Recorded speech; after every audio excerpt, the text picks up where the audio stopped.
Ölmek yasaktır. Ömrün payızında sevilmek güzel. Ömrün payızında sevmek yasaktır. Elə qar yağar ki seven könlüne, bitmek istəyərsən, bitmek yasaktır. Sevincin yalancı vədələr olar, seven gözlerine yağışlar dolar. Dodağın bir kövrək nəğmə pıçıldar. Gülmek istəyərsən, gülmek yasaktır. Hardasa yaşayır, hardasa gülür. Sağ qalır, sənə də sədası gəlir.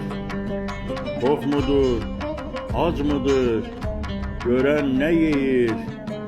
Bilmək istəyərsən, bilmək yasaktır. Könlündə tutuşar, gözündə tüter.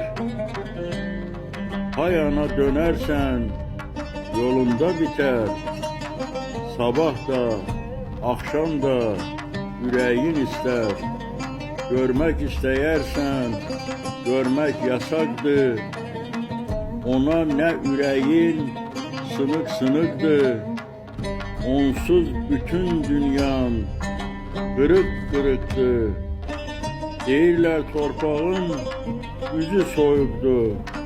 Ölmek istəyərsən, ölmek yasaktır.